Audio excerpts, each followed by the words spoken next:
CeeDee Lamb, and I'll go back to Ezekiel Elliott a few years before even Dak got his money, in that Jerry does wait till the last second. But I also got the feeling Jerry loved Ezekiel Elliott. Even when Zeke was in Cabo, like, Jerry loved Zeke. That was his guy. Took him 4th overall. That was his guy. Jerry loves Dak. And Jerry loves CeeDee Lamb.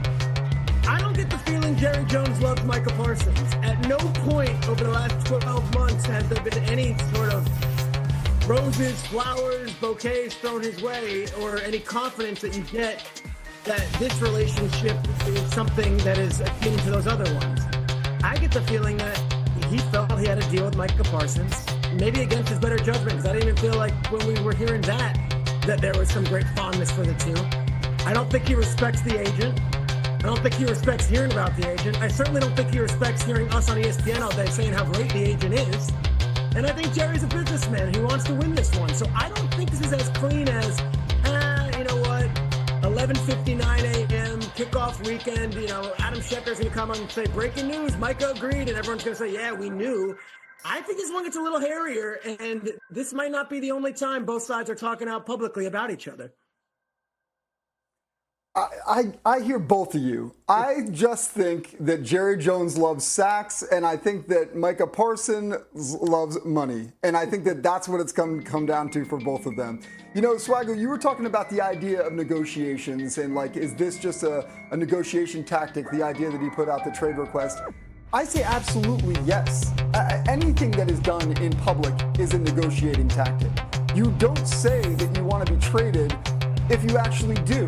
You go behind the scenes and do things quietly for the team to leverage it the best way possible.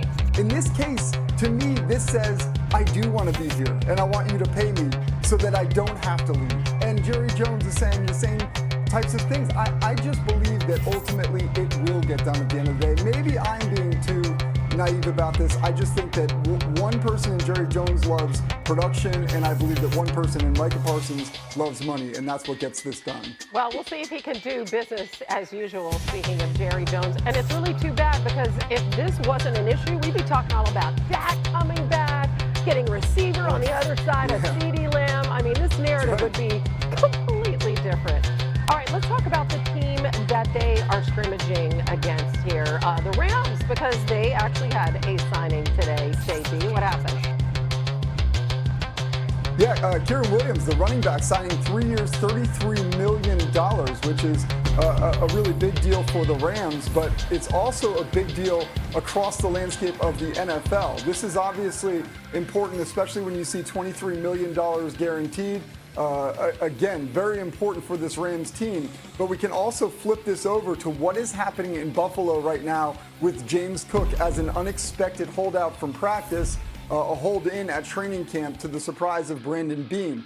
With James Cook seeking that contract, this could be exactly what he needs to be able to go back to Brandon Beane and say, all right, this deal with Williams got done. Now we have a little bit more of a blueprint for how this can happen.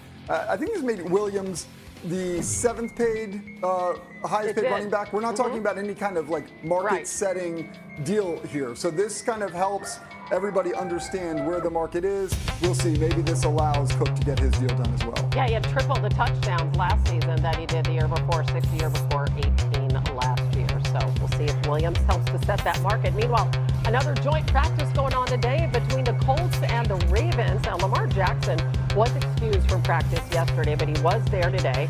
The two-time MVP coming off his best passing season with career-high numbers, runner-up MVP, but has yet, of course, to reach the Super Bowl. Here he is on the cusp of his 8th season. I feel like our offense, there's always room for improvement. The camp it can be, we have good days, we have bad days, we have okay days, we have great days, but I feel like there's always room for improvement. We right where we need to be right now. We don't see these guys every day, we get to see different looks from different guys, different type of coverages, see how different guys guard different people, different blitzes and stuff like that. So definitely, we get a lot out of these type of joint practices.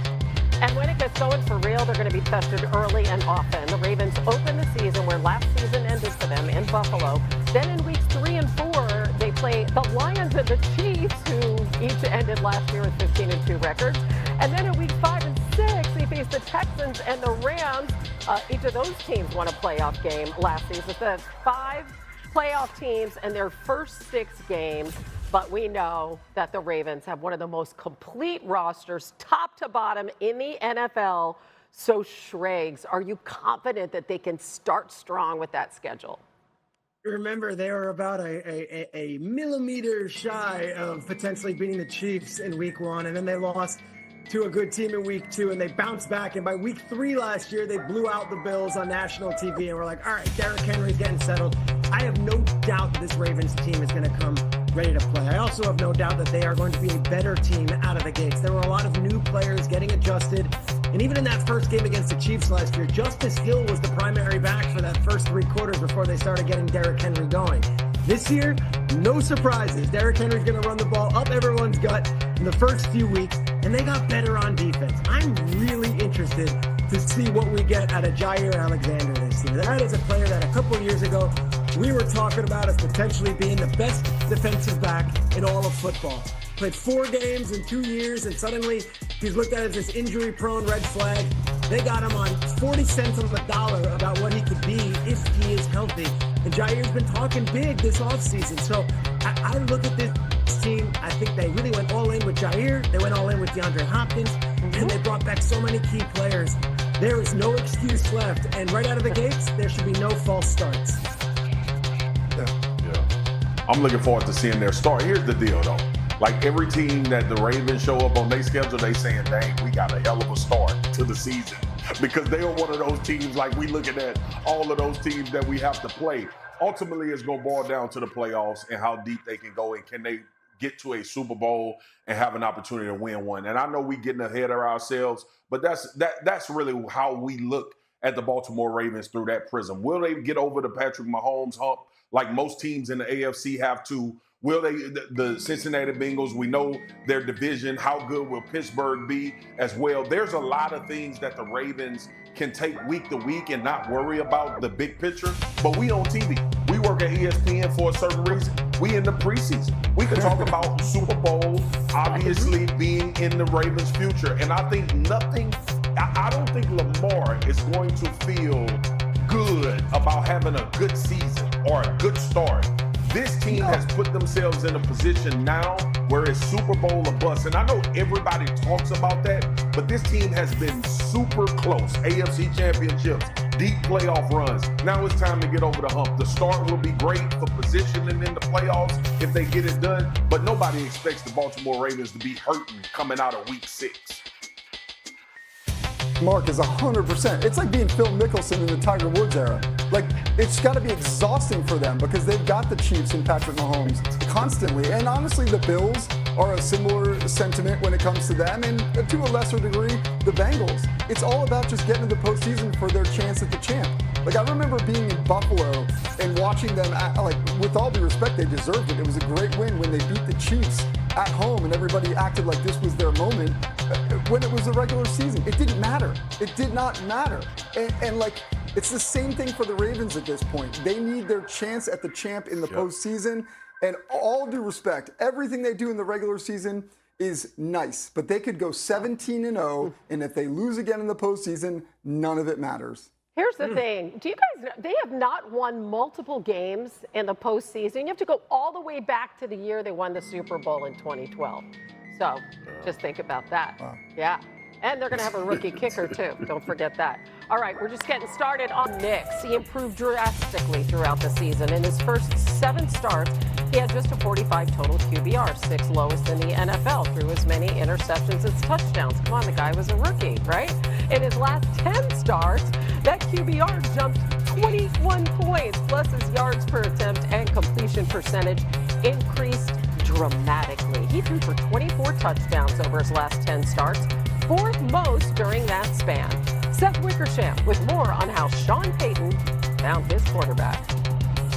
On a March morning in 2024, Sean Payton held a file folder and asked me, "Do you promise with every shred of your integrity that you won't discuss this with anyone?" I said yes. He opened the folder. Inside were the names of the top quarterbacks in the draft, from Caleb Williams to J.J. McCarthy, and a series of proprietary measurements. Payton had created a new formula, a series of advanced analytics, in search of answers to maybe the hardest and most mysterious question in professional sports. Which great college quarterbacks have what it takes to become great NFL quarterbacks? And how do you know? NFL teams have thrown hundreds of millions of dollars at the question over the years, and the hit rate has been horrible. Where the hell was Leaf throwing that one? Since 2000, 75 quarterbacks have been drafted in the first round. At least 37 failed. When he returned to the league as head coach of the Denver Broncos in 2023, Peyton needed to find his next Drew Brees. He began with an idea he had first developed when he scouted and missed out on Patrick Mahomes in 2017. For Peyton, the key was not to study a quarterback's successes, but to analyze his failures. He felt that quarterbacks with high rates of sacks and turnovers often panic. So he looked at the rate of negative plays against the quarterback's total dropbacks. What percentage of the time did his plays result in a sack, fumble, or interception? It was a failure index of sorts. For example, Mahomes' failure index was just 8.1%. Peyton famously missed out on Mahomes in the draft, but he believed he had the right approach. And in 2024, when he was in the market for a franchise quarterback, he applied it to the crop of top candidates, from Caleb Williams, whose high sack numbers gave him a 17.5% score, to Drake May and J.J.